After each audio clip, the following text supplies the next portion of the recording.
Hello friends, welcome to Newton Physics. तो आज का हमारा जो टॉपिक है वो आपको बहुत ज़्यादा हेल्पफुल होगा इलेक्ट्रोस्टैटिक्स के प्रॉब्लम सॉल्व करने में। तो आइए देखते हैं क्या है आज का टॉपिक। तो सपोज हमारे पास दो चार्जेस हैं, पहला Q1 और दूसरा Q2। अब सपोज हमारे पास और एक चार्ज है जिसे हम कहते हैं Q3, और Q3 पे हम फोर्स निकालना चाहते हैं Q1 और Q2 की वजह से। तो सपोज अगर हम Q1 की वजह से Q3 पे फोर्स निकालें तो उसका मैग्नीट्यूड सपोज हम लिखते हैं F1। उसी तरह Q3 पे कितना फोर्स लगाएगा उसे हम लिखेंगे F2। अब यहाँ पर देखिए, यहाँ पर आपको वेक्टर बहुत अच्छे से आना चाहिए। अगर आप इन दोनों फोर्स का रिजल्टेंट निकालना चाहते हैं तो आपको एक चीज़ बहुत अच्छे से आनी चाहिए, वो है रिजोल्यूशन ऑफ वेक्टर। तो हम आज उसी टॉपिक के बारे में डिस्कस करने वाले हैं। तो आप ध्यान से देखिए, ये टॉपिक आपको बहुत ही हेल्पफुल होगी, मैकेनिक्स में भी इसका बहुत ज़्यादा यूज होगा। तो आप इस टॉपिक को ध्यान से देखिए आज।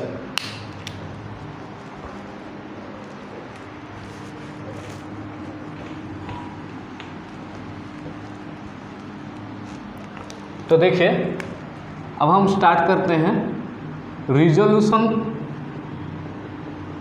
Of A vector. Resolution of A vector.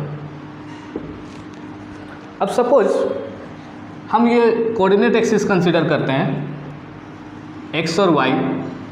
ये x है और ये -x जिसे हम x डैश से डिनोट करते हैं, ये y है और ये सपोज y डैश।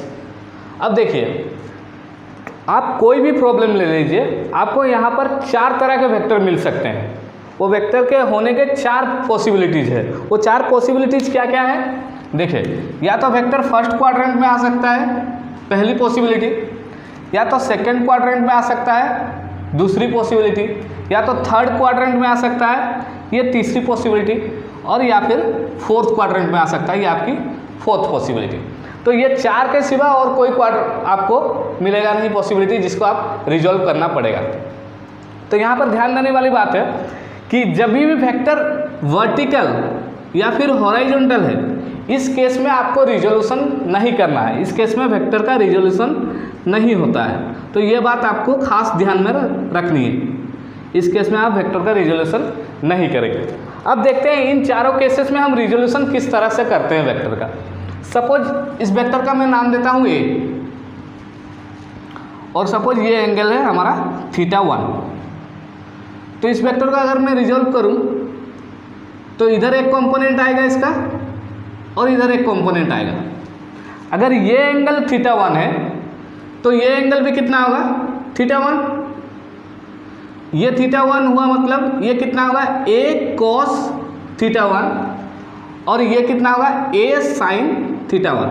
यहाँ पर आपको हमेशा याद रखना है, जो साइड एंगल के करीब होगा उसे cos थीटा लेंगे, जो साइड एंगल से दूर होगा उसे sin थीटा लेंगे। तो अब हम क्या कर सकते हैं, आपको पता होगा x की डायरेक्शन में यूनिट वेक्टर कितना होता है i कैप, माइनस x की डायरेक्शन में माइनस i कैप, y की डायरेक्शन में j कैप, और माइनस y की डायरेक्शन में माइनस j कैप। तो अब हम a वेक्टर को कैसे लिख सकते हैं, a cos theta i cap plus a cos θ1 i cap plus a sin θ1 j cap. ये हम लिख सकते हैं a वेक्टर। ये हो गया फर्स्ट क्वाड्रेंट में एक वेक्टर का रिजोल्यूशन। अब आते हैं सेकंड क्वाड्रेंट में हम वेक्टर को कैसे रिजोल्व करेंगे। देखिए, सपोज ये वेक्टर को मैं नाम देता हूँ v। अब हमें इसे रिजोल्व करना है, सेम प्रोसेस हमें फॉलो करना है यहाँ भी। सपोज ये एंगल अब हम लेते हैं θ2। ये एंगल आप कहीं भी ले सकते हैं, ये एंगल आप यहाँ भी ले सकते हैं, x एक्सिस के साथ भी ले सकते हैं, y एक्सिस के साथ भी ले सकते हैं। तो x एक्सिस के साथ हम ले रहे हैं इस समय। तो ये सपोज θ2 है, ये θ2 होगा, मतलब ये भी कितना हो जाएगा आपका θ2। तो एंगल के करीब जो है उसे हम क्या लिखेंगे cos। तो ये कितना हो जाएगा b cos θ2, और ये कितना हो जाएगा b sin θ2। तो अब हम b को किस तरह से रिप्रेजेंट कर सकते हैं, x की डायरेक्शन में कितना है b cos θ2, तो इसे क्या लिखेंगे b cos θ2 i कैप पर यहाँ पर आपको ध्यान देना है ये x नेगेटिव की ओर है और नेगेटिव की ओर जो यूनिट वेक्टर है वो कितना है माइनस आई कैप। तो आपको आई कैप नहीं लिखना है, आपको लिखना कितना है माइनस आई कैप। प्लस आप क्या लिखेंगे यहाँ पर b साइन थीटा 2, ये जे कैप की ओर है तो ये आप कितना लिखेंगे जे कैप। ये हो गया सेकेंड क्वाड्रेंट पे रिजोल्यूशन। अब आते हैं थर्ड क्वाड्रेंट पे। अब इसे सेम उसी तरह से हम रिजोल्व करेंगे। अब सपोज आप वाई एक्सिस के साथ एंगल लेते हैं, ये एंगल सपोज हम कंसीडर करते हैं थीटा 3, ये हो गया थीटा 3, ये वेक्टर का नाम देते हैं हम सी। तो अब एक बात सोचिए आप, हमने एक ही चीज़ यहाँ पर ध्यान में रखनी है कि जो भी साइड एंगल के करीब होगा वो क्या होगा कॉस थीटा होगा। तो यहाँ पर क्या लिख सकते हैं हम सी कॉस थीटा 3 और इसे क्या लिख सकते हैं सी साइन थीटा 3। अब ये देखिए सी कॉस थीटा 3 किस डायरेक्शन में है माइनस जे और सी साइन थीटा 3 किस डायरेक्शन में है माइनस आई। तो सी वेक्टर को हम कैसे रिप्रेजेंट कर सकते हैं सी साइन थीटा 3 माइनस आई कैप प्लस सी कॉस थीटा 3 माइनस जे कैप। ठीक है, उसके बाद लास्ट पॉसिबिलिटी, सपोज ये वेक्टर का नाम देते हैं हम डी। अब इसको हम कैसे रिजोल्व करते हैं, देखिए ये इस साइड आ गया और ये इस साइड। अब एंगल आप कोई भी कंसीडर कर सकते हैं, ये इसको थीटा 4 लेने से भी चलेगा, इसको थीटा 4 लेने से भी चलेगा। तो सपोज हम इसको थीटा 4 लेते हैं, तो अगर ये थीटा 4 हो गया तो ये भी कितना हो जाएगा थीटा 4 हो जाएगा। और एंगल की साइड जो है उसे हम क्या बोलेंगे कॉस, तो इसे हम लिख सकते हैं क्या डी कॉस थीटा 4 और इसे क्या लिख सकते हैं डी साइन थीटा 4। ठीक है, अब हम क्या करेंगे d को किस तरह से रिप्रेजेंट करेंगे d cos थीटा 4, ये किस डायरेक्शन में है I cap plus d sine theta 4 किस डायरेक्शन में है माइनस जे कैप। तो इसे क्या लिखेंगे d साइन थीटा 4 माइनस जे कैप। तो इन चारों के अलावा आपको प्रॉब्लम में और कोई पॉसिबिलिटी नहीं आएगी, आपको सिर्फ 4 केसेस में रिजोल्यूशन करना आना चाहिए। और मैंने जैसा कहा वर्टिकल और हॉरिजॉन्टल केस में कोई भी रिजोल्यूशन नहीं होगा। तो आपको इन चारों केसेस को अच्छे से ध्यान में रखना है, कैसे मैंने रिजोल्व किया, किस तरह से एंगल कंसीडर करिए। एंगल क्वेश्चन में ज़्यादातर टाइम आपको गिवन होगा या आप कंसीडर भी कर सकते हैं, दोनों वेक्टर के बीच में एंगल कंसीडर कर सकते हैं आप। तो एंगल के लिए कोई टेंशन लेना नहीं है, आप कोई भी एंगल कंसीडर कर सकते हैं, थीटा 1 थीटा 2 थीटा 3 थीटा 4 कोई भी एंगल आप कंसीडर कर सकते हैं। और आपको रिजोल्यूशन करके इस फॉर्म में लिखना आना चाहिए। आपको एक्स और वाई कंपोनेंट एक वेक्टर के अलग अलग करने आने चाहिए अगर आपको कूलम्ब्स लॉ के प्रॉब्लम्स अच्छी तरह से हैंडल करने हैं तो फ्रेंड्स अब हम आते हैं रिजल्टेंट के फॉर्मूले पे। देखिए पहला वेक्टर सपोज हमारा क्या है F1, दूसरा वेक्टर हमारा क्या है F2। अब इन दोनों के बीच सपोज एंगल क्या है आपका थीटा, और आप इन दोनों का रिजल्टेंट निकालना चाहते हैं। तो आपको हमेशा ये ध्यान में रखना है इन दोनों का रिजल्टेंट कहाँ होगा, इन दोनों के बीच में। तो यहाँ पर आपको F मिलेगा। तो F को आप कैसे लिख सकते हैं F1 प्लस F2, और इसका फॉर्मूला क्या होगा, इसको आप डायरेक्ट ऐसे ऐड नहीं कर सकते हैं। तो इसका मैग्नीट्यूड कितना आएगा F1 स्क्वायर, यानी कि F1 का मैग्नीट्यूड का स्क्वायर। आप इसे ऐसे ना लिखकर ऐसे लिखिए तो ज़्यादा बेहतर होगा। F1 mode square plus F2 का mode square plus 2F1 mode F2 mode cos theta, यानी कि इन दोनों के बीच जो एंगल है उसका कॉस थीटा आपको लेना है। तो ये आ गया आपका रिजल्ट। अब हम कुछ स्पेशल केसेस देखते हैं, जैसे कि सपोज पहले केस में हम लेंगे थीटा इक्वल टू 0 डिग्री, यानी कि दोनों वेक्टर का डायरेक्शन सेम है। उस केस में रिजल्टेंट क्या होगा, एफ रिजल्टेंट कितना होगा देखिए। तो cos 0 इक्वल टू कितना होता है 1। तो यहाँ पर आपको साइड में लिख देना है cos 0 degree equal to, suppose cos 0 degree equal to कितना हो गया आपका 1 हो गया। तो आप क्या लिखेंगे यहाँ पर F1 square plus F2 square plus 2F1 F2 और cos 0 का वैल्यू कितना हो गया 1। तो यह आपको कैसा दिख रहा है A square plus B square plus 2ab का फॉर्मूला। तो आप इसे क्या लिख सकते हैं F1 प्लस F2 का होल स्क्वायर आप लिख सकते हैं अंडर रूट, और ये अंडर रूट और स्क्वायर जब कैंसिल हो जाएंगे आपको कितना मिलेगा F1 प्लस F2। तो आपको अब ये बात ध्यान में रखनी है कि जब भी दोनों वेक्टर का डायरेक्शन सेम होगा तो आपको कुछ भी नहीं करना है, सिर्फ डायरेक्ट उन दोनों को क्या करना है, ऐड करके आंसर लिखना है। ये पहली चीज़। दूसरी चीज़ पे आते हैं हम। सपोज थीटा इक्वल टू कितना है, 60 डिग्री। आपको पता होगा cos 60 डिग्री का वैल्यू कितना होता है, हाफ। अब इस केस में रिजल्टेंट क्या होगा, अगेन हम उस फॉर्मूला को लिखते हैं, F mod equal to f1 square f2 square plus 2f1 f2 cos 60 का वैल्यू हाफ। तो इसका रूट लेना हमें, तो ये 2 कैंसिल हो जाएगा, तो ये कितना आ गया, f1 square plus f2 square plus f1 f2, ये हो गया। अगर सपोज f1 और f2 का वैल्यू क्या है, इक्वल है, f1 और f2 का वैल्यू क्या है, इक्वल है, उस केस में आप क्या लिख सकते हैं, इसे f1 square plus f1 square, ये f1 इंटू f1, ये फिर से क्या हो जाएगा, f1 स्क्वायर हो जाएगा। तो हमें यहाँ एक f1 स्क्वायर मिला, यहाँ एक f1 स्क्वायर मिला और यहाँ एक f1 स्क्वायर मिला, यानी 3f1 स्क्वायर होगा। तो हम इसे लिख सकते हैं 3f1 स्क्वायर का रूट, और इसे फाइनली हम कितना लिख सकते हैं, √3f1। तो f रिजल्टेंट का वैल्यू कितना आ जाएगा, √3f1 in case of 60 degree, और दोनों की मैग्नीट्यूड आपको याद रखनी है, सेम होनी चाहिए। उसके बाद आते हैं, सपोज थीटा की वैल्यू कितनी है, 90 डिग्री। थीटा की वैल्यू कितनी है, 90 डिग्री है। इस केस में हम क्या लिखेंगे, cos 90 इक्वल टू कितना हो जाएगा आपका, 0। cos 90 इक्वल टू कितना हो जाएगा, 0। तो f इक्वल टू आप कितना लिख सकते हैं, f1 square plus f2 square plus 2f1 f2 cos 90 का वैल्यू कितना हो गया आपका, 0। ये सारा रूट के अंदर। तो आपकी ये कितना हो जाएगा आपका, f1 square plus f2 square का रूट। अगेन हम ये केस कंसिडर करते हैं जहाँ पर कि f1 का मैग्नीट्यूड और f2 का मैग्नीट्यूड क्या होगा, इक्वल होगा। तो ये f1 स्क्वायर सॉरी और ये भी f1 स्क्वायर, तो कितना हो जाएगा रूट के अंदर, 2f1 स्क्वायर, और जब हम उसे रूट लेंगे तो वो कितना हो जाएगा, √2, वो कितना हो जाएगा, √2f1। तो ये 3 केस आपको अच्छे से ध्यान में रहना चाहिए। ये सिर्फ एक एग्जाम्पल है, क्वेश्चन में कुछ भी हो सकता है आपका एंगल, बट हम 3 केसेस कंसीडर किए। अगर 0 डिग्री है आप कैसे करेंगे, 60 डिग्री आप कैसे करेंगे, और 90 में आप कैसे करेंगे, ठीक है। तो अब हम आते हैं हमारे पहले प्रॉब्लम पे। देखिए पहला प्रॉब्लम क्या कहता है, कंसीडर 3 सिमिलर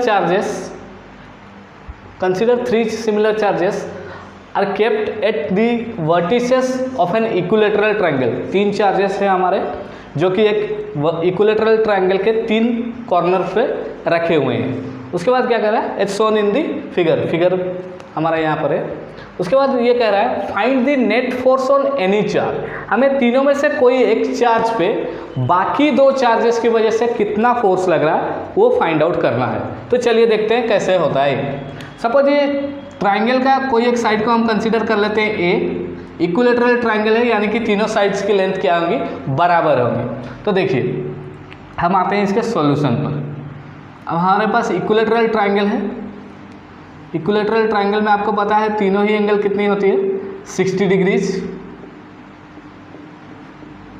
और तीनों जगह सिमिलर चार्जेस हैं। तो सपोज हमें कोई एक चार्ज पे टोटल फोर्स निकालना है। हम कोई एक चार्ज चूज कर रहे हैं, मैंने सपोज ये चार्ज चूज किया, इस चार्ज पे मुझे टोटल फोर्स कितना होगा ये फाइंड आउट करना है। तो देखिए ये चार्ज की वजह से इस पे जो फोर्स लगेगा वो कितना होगा, इधर लगेगा वो, क्योंकि ये पॉजिटिव है ये भी पॉजिटिव है, तो इसको ये क्या करेगा, रिपेल करेगा। सो इसे हम लिखते हैं सपोज F1। ये हमारा सपोज पहला चार्ज है, 1 कंसीडर करें, और इसे हम कितना लिख रहे हैं, F1। तो ये कितना हो जाएगा, सपोज ये डिस्टेंस आपको कितना दिया गया है, a दिया गया है। तो F1 इक्वल टू कितना होगा, KQ² by A², KQ² by A²। उसी तरह ये सपोज मेरा दूसरा चार्ज है, इसकी वजह से इस पर कितना फोर्स, किधर फोर्स लगेगा, इस डायरेक्शन में फोर्स लगेगा। तो ये फोर्स कितना होगा, सपोज मैं इसका नाम देता हूँ F2। इसका मैग्नीट्यूड कितना आएगा, KQ² बाई अगेन A²। तो दोनों फोर्सेस के मैग्नीट्यूड क्या हो गए, इक्वल हो गए। तो F1 का मैग्नीट्यूड जो होगा F2 के बराबर होगा, F1 is equal to F2 हो गया। अब देखिए हमें इन दोनों का रिजल्टेंट निकालना है। अभी मैंने थोड़ी देर पहले आपको बताया था, अगर दो वेक्टर के बीच में, दो वेक्टर सपोज एक F1 है और दूसरा F2 है, उनके बीच में एंगल कितना है, सपोज 60 डिग्री है, एंगल कितना है 60 डिग्री है, तो रिजल्टेंट कितना आएगा √3F1।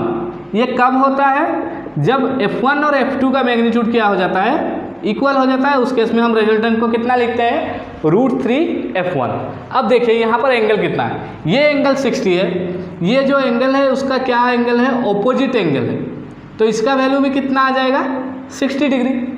तो दोनों के बीच में जो एंगल आ गया वो थीटा इक्वल टू कितना आ गया 60 डिग्री, 60 डिग्री आ गया। और हमारा जो कंडीशन था F1 इक्वल टू F2, वो कंडीशन भी क्या हो गया, सेटिस्फाई हो गया, यानी F1 इक्वल टू F2 भी हो गया और थीटा इक्वल टू क्या हो गया 60 डिग्री भी हो गया।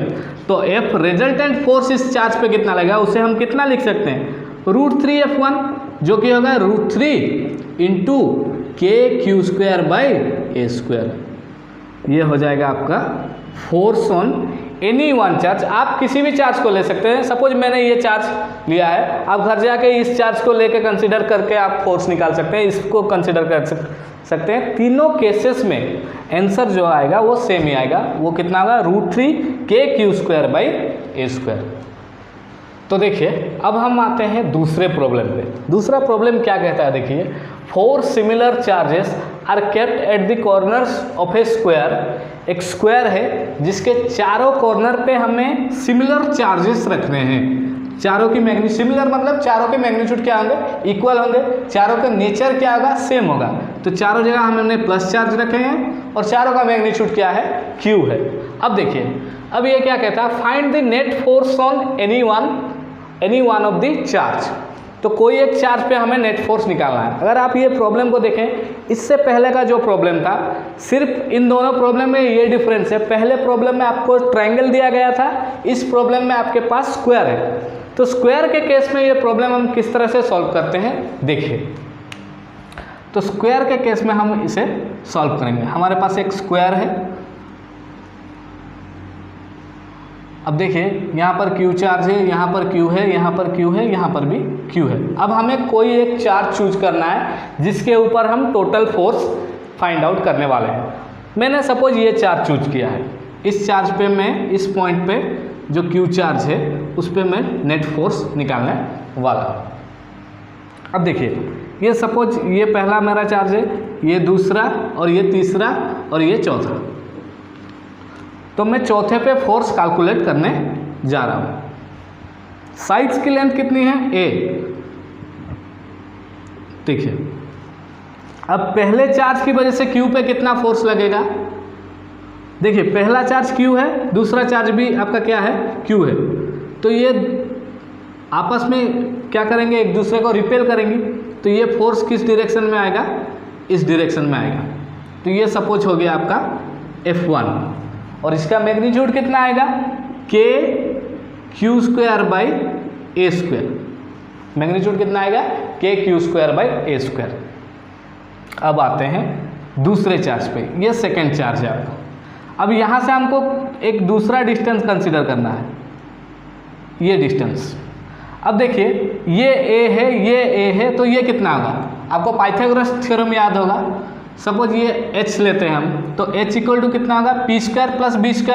तो P² की जगह में A², B² की जगह में A², और इसका रूट, तो ये कितना आ जाएगा, √2A। अगर आपको डायरेक्ट याद है ये फॉर्मूला कि स्क्वायर का जो डायगोनल होता है वो कितना होता है, √2 टाइम्स दी साइड। तो हम इसे डायरेक्ट भी लिख सकते हैं, √2 टाइम्स A। तो ये डिस्टेंस आपको मिल गया। ये प्लस है, ये प्लस है, फोर्स का डायरेक्शन किधर आएगा, इस डायरेक्शन में आएगा। तो ये कितना हो जाएगा आपका, F2 का वैल्यू कितना हो जाएगा, KQ²/√2A का होल स्क्वायर, KQ²/√2A का होल स्क्वायर। अब आते हैं तीसरे चार्ज पे। तीसरा चार्ज भी पॉजिटिव है, ये पॉजिटिव को ये इधर ढकेलेगा, तो इधर आ जाएगा फोर्स, तीसरा फोर्स। तो ये F3 हो जाएगा आपका, और F3 का मैग्नीट्यूड कितना हो जाएगा, अगेन KQ², अभी भी डिस्टेंस कितना है, A है, तो KQ² कितना हो जाएगा, A²। अब हमें इन तीनों वेक्टर का रिजल्टेंट निकालना है।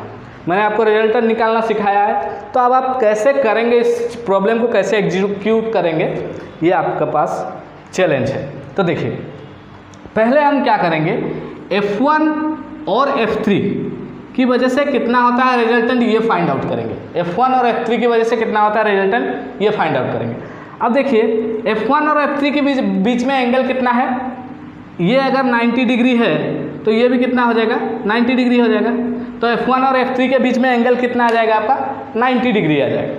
और F1 और F3 का जो रिजल्टेंट आएगा वो दोनों के ठीक बीच में आएगा, और दोनों के बीच से मेरा मतलब है वो एलोंग F2 आएगा। मतलब F2 का डायरेक्शन जिधर है उसी डायरेक्शन में F1 और F3 का रिजल्टेंट भी उसी डायरेक्शन में आएगा। तो अब हमें फाइंड आउट करना है F1 और F3 का रिजल्टेंट कितना होगा, और उसे हमें F2 के साथ सीधा जोड़ देना है। क्या कहा मैंने, आप फिर से इस बात को ध्यान से समझिए। F1 और F3 के बीच में एंगल कितना है, 90 डिग्री है। F1 और F3 का जो रिजल्टेंट आएगा ठीक इन दोनों के बीच में आएगा, और इन दोनों के बीच में F2 भी लाई करता है। तो तीसरा जो रिजल्टेंट आएगा हमारा वो F2 के साथ एक लाइन में लाई करेगा। तो उन दोनों के बीच में एंगल कितना हो जाएगा, F2 और FR के बीच में एंगल कितना हो जाएगा, 0 डिग्री हो जाएगा। तो देखिए, अब हमें F1 और F3 का रिजल्टेंट लिखना है। सपोज मैं यहाँ पर सॉल्व करता हूँ इस चीज़ को। F1 और F3 का रिजल्टेंट मुझे लिखना है, उसे मैं कहता हूँ सपोज F13, जो कि है F1 और F3 का रिजल्टेंट। आपको मैंने रिजल्टेंट जब मैं बता रहा था दो वेक्टर्स का, तब मैंने 90 डिग्री का एक केस लिया था। उस केस में मैंने आपको बताया था अगर दोनों वेक्टर के बीच में एंगल अगर 90 डिग्री है, उस केस में आपको रिजल्टेंट कितना लिखना है, √2 F1।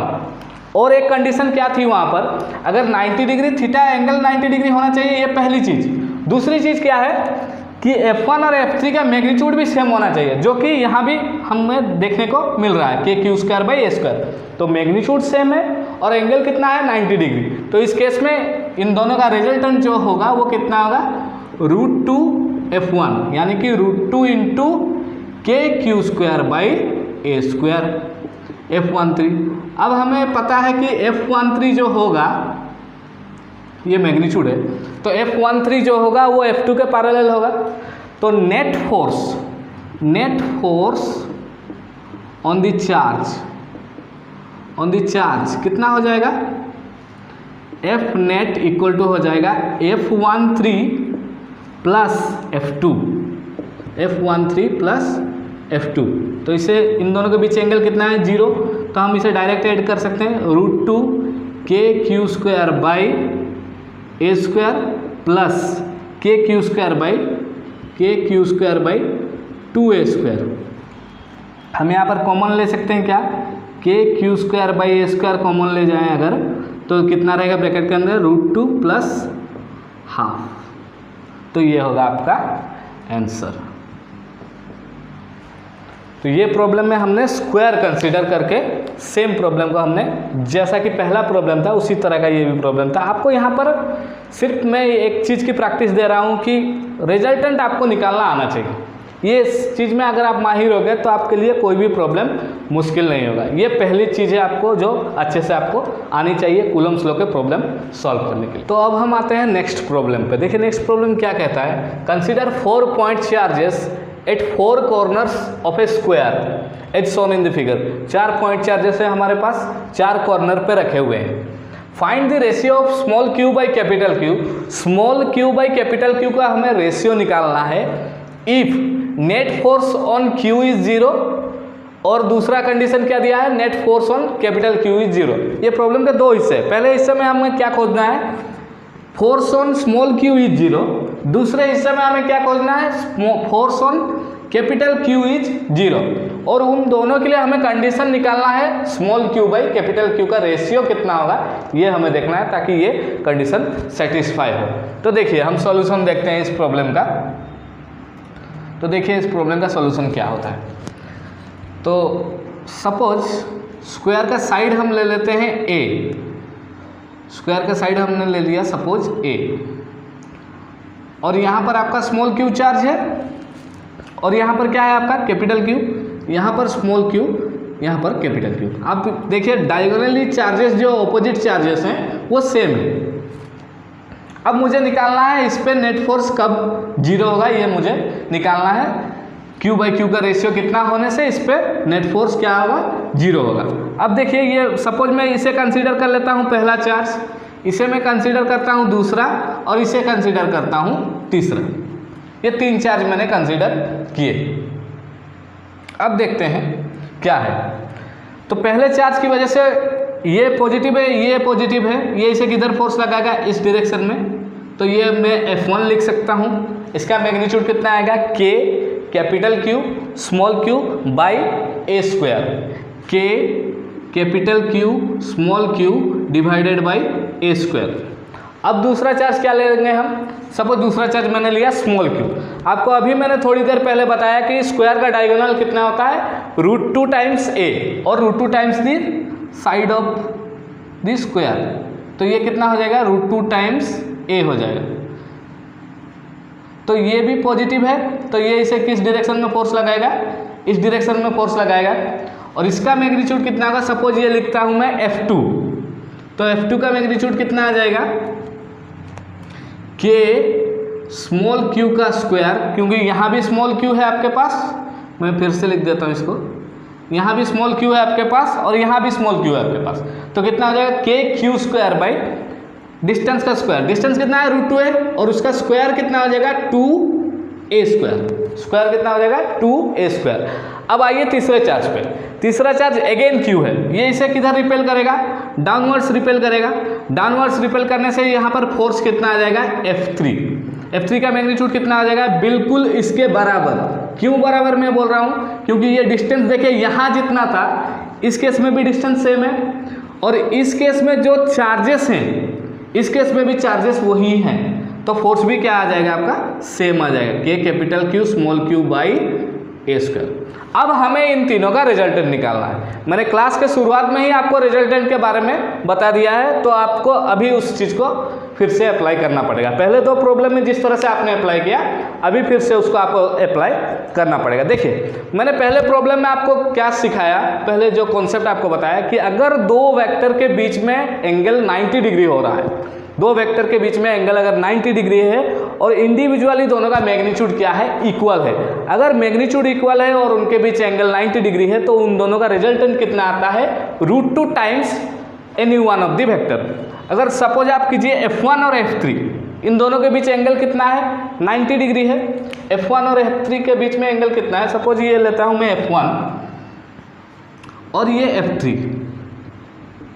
ये दोनों का मैग्नीट्यूड इक्वल है। तो सपोज F1 और F3 का मैग्नीट्यूड को मैं लिख देता हूं फॉर कन्वीनियंस F, ये दोनों इक्वल होंगे। अब इन दोनों के बीच एंगल क्योंकि 90 डिग्री है, तो इन दोनों का रिजल्टेंट जो बीच में आएगा इन दोनों के, उसका मैग्नीट्यूड कितना होगा, √2 टाइम्स F, और √2 टाइम्स F1 लिख सकते हैं या √2 टाइम्स F3 लिख सकते हैं। अब ये जो आएगा बीच में आपका तीसरा वेक्टर, या फिर F1 और F3 का जो रिजल्टेंट आएगा वो यहाँ आएगा, और उसका जो डायरेक्शन होगा वो बिल्कुल F2 के बराबर होगा। और डायरेक्शन अगर F2 के बराबर हो गया तो हमें क्या करना पड़ेगा, F2 और F1 और F3 का जो रिजल्टेंट है जो कितना होगा, √2 टाइम्स F, इसे हमें डायरेक्टली ऐड करके नेट फोर्स क्या निकालना पड़ेगा, 0 करना पड़ेगा। देखिए हम कैसे सॉल्व करते हैं प्रॉब्लम को। मैं उम्मीद करता हूं कि आप क्वेश्चन लिख लिए होंगे। अब मैं क्वेश्चन को इरेज करने वाला हूं। देखिए क्वेश्चन मेरे ख्याल से आप नोट डाउन कर लिए होंगे, तो इसकी अब हमें कोई ज़रूरत नहीं है। देखिए हमने पहले क्या फाइंड आउट किया, हमने पहले फाइंड आउट किया resultant of F1 and F3। F1 और F3 का हमें रिजल्टेंट पहले निकालना है। वो कितना हो जाएगा हमारा, हमने जाना था इससे पहले कि अगर 2 वेक्टर का मैग्नीट्यूड इक्वल होता है, सपोज इसे हम F लिख रहे हैं, ये F1 ये F3 इक्वल टू F अगर लिख रहे हैं, दोनों का मैग्नीट्यूड अगर इक्वल होता है और उनके बीच एंगल कितना है, उनके बीच एंगल है 90 डिग्री। 90 डिग्री अगर एंगल है तो उन दोनों का रिजल्टेंट कितना का √2 times any of the vector. f लिख सकते हैं, F1 लिख सकते हैं, F3 लिख सकते हैं, तीनों बराबर है। ये पहला टास्क हमारा कंप्लीट हो गया। अब हम net force on small q लिखना चाहते हैं। Net force on small q, अब हमें ये फाइंड आउट करना है। ये हम अब लिख सकते हैं। अब हमें कंडीशन दिया गया था, हमने रब कर दिया है कि स्मॉल q पे नेट फोर्स कितना होना चाहिए, 0 होना चाहिए। तो स्मॉल q पे नेट फोर्स अगर 0 होना चाहिए तो F इक्वल टू हम लिख सकते हैं, F स्मॉल q लिख रहा हूँ मैं यहाँ पर, कितना होगा √2f प्लस ये आपका F2 उसी डायरेक्शन में है तो इसे बेझिझक आप डायरेक्टली ऐड कर सकते हैं, KQ²/2a², इसे आपने ऐड कर दिया। √2 टाइम्स f क्या होगा, f जो है F1 है और F3 के बराबर है, तो √2 टाइम्स हम क्या लिख सकते हैं इसे, √2 times K capital Q small q divided by a² plus KQ²/2a²। अब हमें कंडीशन क्या दिया हुआ है, हमें कंडीशन ये दिया गया है कि f, ये जो FQ है ये कितना होना चाहिए, 0 होना चाहिए। तो ये अगर हम 0 लेते हैं यानी कि हम क्या लिखेंगे, √2 K capital Q small q/a² plus KQ²/2a² equal to 0। अब हम इसे राइट साइड में शिफ्ट कर देते हैं, कितना हो जाएगा, √2 K capital Q small q/a² KQ²/2a²। अब यहाँ पर देखते हैं K ने K को मार दिया, स्मॉल q कैंसिल हो जाएगा, a² और a² भी कैंसिल। तो देखिए आपके पास क्या रहा, यहाँ पर कैपिटल Q है, यहाँ पर स्मॉल q, यहाँ पर एक माइनस साइन आएगा क्योंकि हमने साइड चेंज किया है। तो यहाँ पर स्मॉल q है, लेफ्ट साइड में आपका रह जाएगा √2q, राइट साइड में आ जाएगा -q/2। हमें निकालना है, क्वेश्चन में दिया है q/q का रेशियो। तो q/q का रेशियो क्या आ जाएगा, q/q इक्वल टू -2√2। तो q/q का रेशियो कितना आ जाएगा, -2/√2, 2 × √2। देखिए यहाँ पर माइनस साइन क्यों आ रहा है, ये चार्ज अगर आप उधर लेके जाएंगे तो q का साइन क्या हो जाएगा, नेगेटिव हो जाएगा।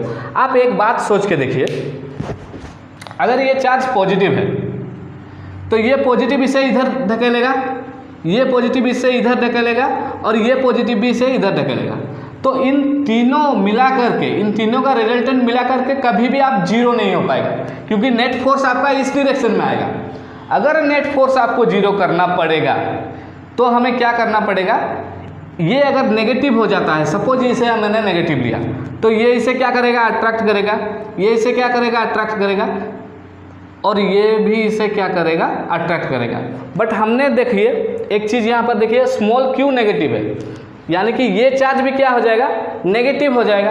तो ये नेगेटिव जब हो जाएगा, ये तो इसे अट्रैक्ट किया, ये भी इसे अट्रैक्ट किया, और ये नेगेटिव है, ये भी नेगेटिव हो जाएगा, क्योंकि स्मॉल q का मैग्नीट्यूड क्या होगा, नेगेटिव होगा। तो ये इसे क्या करेगा, रिपेल करेगा।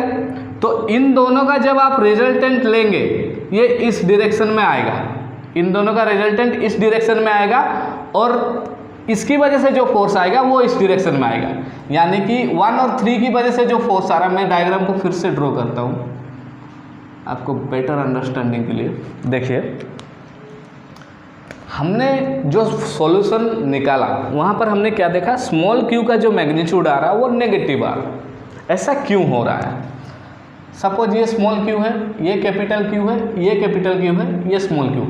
अगर हम सपोज स्मॉल q को पॉजिटिव मानकर चले, स्मॉल q हमारे लिए अभी पॉजिटिव है, तो ये कैपिटल Q स्मॉल q को इधर, ये कैपिटल Q ये स्मॉल q को इधर, और ये स्मॉल q ये स्मॉल q को इधर। यहाँ पर इस केस में चारों चार्जेस हमारे पॉजिटिव है। अब आप सोचिए इन दोनों का भी रिजल्टेंट इस डायरेक्शन में आएगा, तो ये नेट फोर्स चार्ज पे इधर लगेगा, तो ये नेट कभी भी 0 नहीं होगा।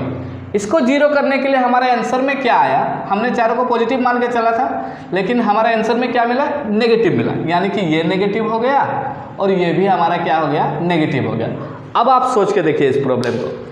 अब क्या होगा, ये कैपिटल Q इसे इधर अट्रैक्ट करेगा, ये कैपिटल क्यू इसे इधर अट्रैक्ट करेगा, तो इन दोनों का जो रिजल्टेंट होगा, ये इन दोनों के बीच में क्या है, सपोज ये मैं लेता हूँ पहला चार्ज, सॉरी ये हमारा था पहला चार्ज और ये था हमारा तीसरा चार्ज, तो इधर आएगा F1 और इधर क्या आएगा आपका इधर आएगा F3 और इधर आएगा F1 और F3 का रिजल्टेंट किधर आएगा, इस डायरेक्शन में आएगा, जो कि होगा F13।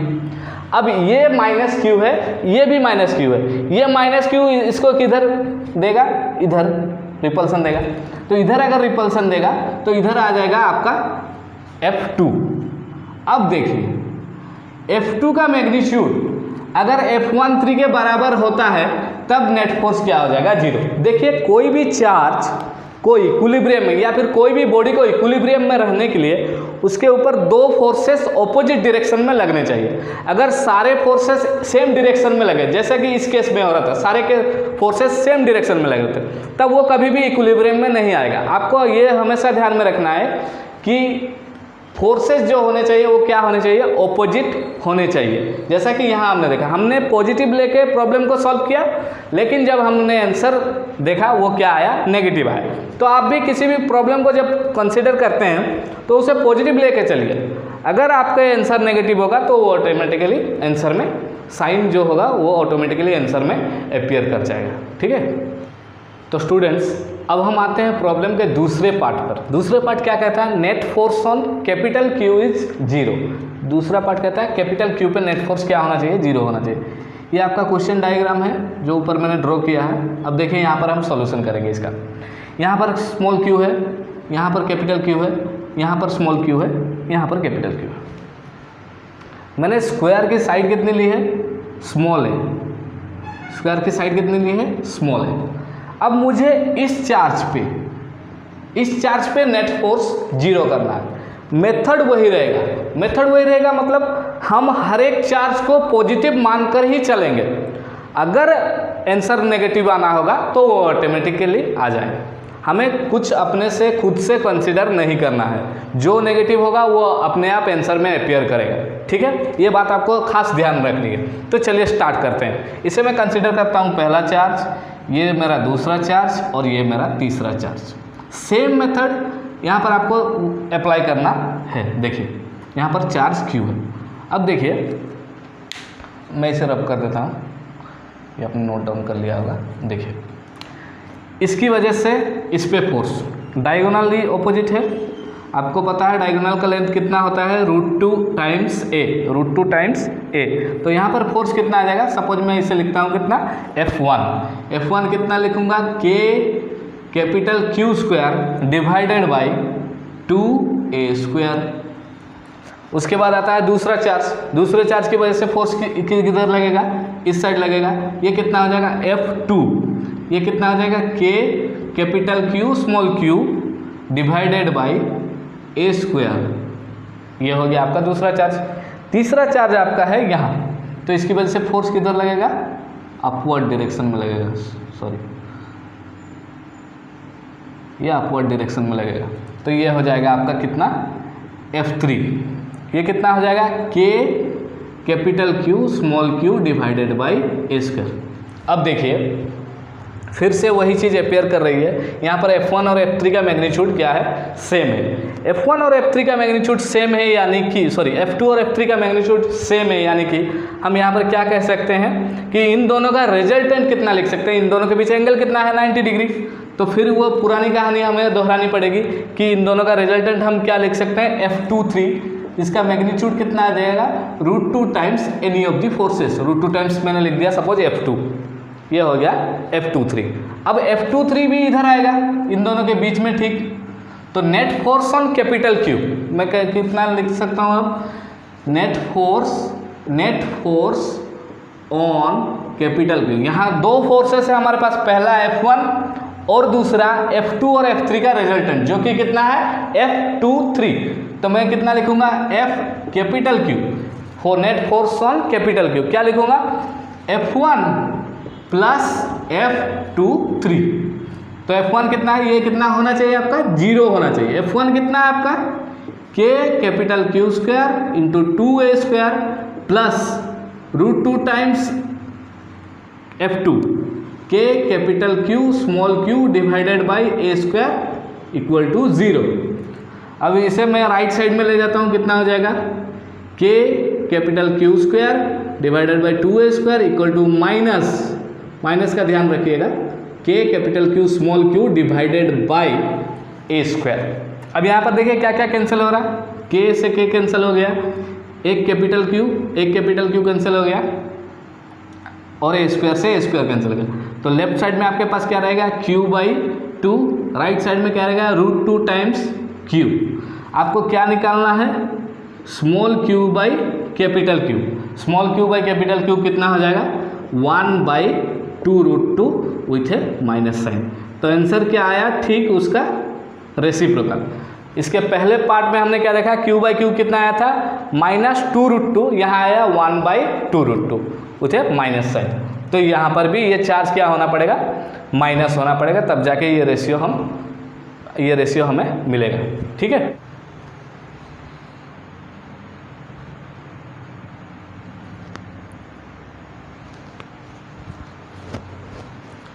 तो स्टूडेंट्स अब हम आते हैं अगले प्रॉब्लम पे। देखिए अगला प्रॉब्लम आपको क्या है, यहाँ पर दो चार्ज्ड बॉल्स हैं, दो पेंडुलम्स हैं जो कि चार्ज हैं, जिनका मास कितना है m है और चार्ज कितना है +q है। अब एक बात समझिए, जब मैं इन्हें चार्ज नहीं दिया रहूँगा तो वो दोनों आपस में पास पास रहेंगी। जब मैंने उन दोनों को पॉजिटिवली चार्ज किया तो वो क्या होंगी एक दूसरे को दूर ढकेलेंगे। अब हमसे ये सवाल पूछा गया है कि इन दोनों के बीच में equilibrium separation, find the equilibrium separation between the charges. कितने दूर ये आपस में रहेंगे ताकि किसी भी एक मास पे या किसी भी एक चार्ज पे नेट फोर्स जो होगा 0 होगा। इन दोनों के बीच में क्या सेपरेशन होना चाहिए ताकि किसी एक चार्ज पे जो है नेट फोर्स कितना आए 0 आए। तो हमें इस प्रॉब्लम को सॉल्व करने के लिए पहले फ्री बॉडी डायग्राम इसका देखना पड़ेगा। तो देखिए हम कोई भी एक चार्ज को कंसीडर करते हैं, हमें क्या करना है इस पे जो नेट फोर्स है उसे 0 करना पड़ेगा। तो देखिए हम कोई एक चार्ज को कंसीडर करते हैं। तो देखिए हम सपोज इसे कंसीडर कर रहे हैं, तो ये सपोज हो गया हमारा चार्ज जिसका मास कितना है m है और चार्ज कितना है q है। मास कितना है m है और चार्ज कितना है q है। इस पे इस डायरेक्शन में जो स्ट्रिंग की वजह से एक टेंशन लग रहा है जिसे हम T लिख सकते हैं। ठीक है, पहली चीज। और यहाँ पर जो एंगल वो सस्टेन कर रहा है वो कितना है थीटा है, वो एंगल कितना है थीटा है। पहली चीज हमें देखिए, एक चीज आपको यहाँ से ध्यान में रखना है कि थीटा जो है वो क्या है स्मॉल एंगल है। तो थीटा क्या है स्मॉल एंगल। तो ये T हो गया आपका। तो अगर ये T हो गया तो इसे हम फिर से रिजॉल्व करते हैं। देखिए इसे अगर हम रिजॉल्व करेंगे, अगर ये एंगल थीटा है आपका, तो यहाँ पर जो एंगल बनेगा ये तीनों वेक्टर के बीच में ये एंगल ये भी कितना हो जाएगा थीटा हो जाएगा, क्योंकि ये अल्टरनेट एंगल्स है। तो अगर ये थीटा है तो ये थीटा की वजह से एंगल के साइड क्या होगा T cos थीटा, और यहाँ क्या हो जाएगा T sin थीटा। अब इस बॉब का, इस पेंडुलम का अपना कुछ मास है, इस मास की वजह से ग्रेविटी उसको किस डायरेक्शन में खींचेगी डाउनवर्ड डायरेक्शन में। तो डाउनवर्ड डायरेक्शन में एक फोर्स लगेगा जो कि होगा क्या mg डाउनवर्ड डायरेक्शन में। अब इसके पास एक चार्ज है q, ये q इसे क्या करेगा अपने से दूर इस डायरेक्शन में एक फोर्स लगाएगा। वो फोर्स कितना होगा, अगर सपोज हम ये मान के चलते हैं कि d जो है इक्विलिब्रियम सेपरेशन है, d जो है इक्विलिब्रियम सेपरेशन है, तो d इक्विलिब्रियम सेपरेशन में इसमें फोर्स कितना लगेगा k q square by D square, k q square by D square. तो इस डायरेक्शन में जो फोर्स आएगा आपका वो कितना हो जाएगा k q square by D square. ये आपके हो गए हैं सारे फोर्सेस। अब इस बॉडी को इक्विलिब्रियम में रहने के लिए आपको एक बात ध्यान में रखनी है कि ये फोर्स इस फोर्स को बैलेंस करना चाहिए और ये फोर्स इस फोर्स को बैलेंस करना चाहिए। यानी कि मेरे कहने का मतलब ये है कि T cos theta is equal to mg and T sin theta is equal to k q square by D square. ये होना चाहिए आपका कंडीशन, इक्विलिब्रियम के लिए ये कंडीशंस सेटिस्फाई होने चाहिए, तभी जाके ये दोनों ही बॉब इक्विलिब्रियम कंडीशन में रहेंगे। तो अब हम सपोज इसे इक्वेशन 1 लिखते हैं और इसे इक्वेशन 2 लिखते हैं। तो अगर मैं ऐसा करना चाहूँ, इक्वेशन 2 डिवाइडेड बाई इक्वेशन 1 अगर लिखना चाहूँ तो कितना होगा, देखिए टी साइन थीटा है इक्वेशन 2 में, इक्वेशन 1 में कितना है टी कॉस थीटा। तो यहाँ कितना आ जाएगा राइट साइड में K Q square by D square into M G, ये हो जाएगा आपका इक्वेशन 2 डिवाइडेड बाई इक्वेशन 1। अब देखिए इसे हम क्या लिख सकते हैं, टी से टी कैंसिल हो जाएगा, तो यहाँ आ जाएगा क्या tan theta equal to K Q square by D square into M G, यह हो गया आपका टेन थीटा। अब एक चीज़ आपको मैंने कही थी शुरुआत में कि थीटा की वैल्यू क्या होती है, स्मॉल होती है। अगर थीटा की वैल्यू स्मॉल है तो आपको एक चीज़ ध्यान में रखना पड़ेगा, for small values of theta, ये आप हमेशा के लिए याद रखिए, इस प्रॉब्लम के लिए नहीं, हर जगह ये आपको अप्लाई करना पड़ेगा। For small values of theta sine theta is nearly equal to theta, cos theta is nearly equal to 1 and tan theta is nearly equal to theta और nearly equal to sine theta भी आप लिख सकते हैं। तो ये आपको तीनों कंडीशन याद रखनी पड़ेगी। तो for small values of theta tan theta equal to हम थीटा लिख सकते हैं या फिर क्या लिख सकते हैं, साइन थीटा लिख सकते हैं। अब हमें ये कंडीशन को अप्लाई करके डी की वैल्यू फाइंड आउट करनी है। तो देखिए मैं इसे रब करता हूँ, आप यहाँ तक का स्क्रीनशॉट ले लीजिए, उसके बाद मैं इसे रब करूँगा, ठीक है। देखिए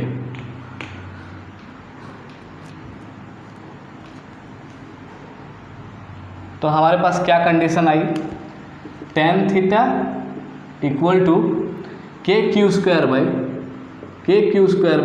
D square into M G. अब स्मॉल वैल्यूज ऑफ थीटा के लिए हम क्या लिख सकते हैं, tan theta equal to theta, और थीटा इक्वल टू हम क्या लिख सकते हैं, K Q square by D square into M G. अब देखिए, अब एक चीज़ देखिए आप यहाँ पर, अगर ये टोटल डी है तो इसका आधा है, यहाँ पर कितना हो जाएगा d/2 और इधर कितना हो जाएगा d/2, ठीक है। अब हम अगर थीटा लिखना चाहें, थीटा इक्वल टू कितना होता है L/R, थीटा इक्वल टू कितना होता है L/R। तो हम इसे कितना लिख सकते हैं, देखिए L जो है थीटा इक्वल टू हम लिखते हैं सपोज L/R। L जो है आर्क का लेंथ है आपका और R क्या है, रेडियस है। तो यहाँ पर ये आपको कंफ्यूज नहीं करना है इस L के साथ ये L को। देखिए अगर सपोज ये एक आर्क है,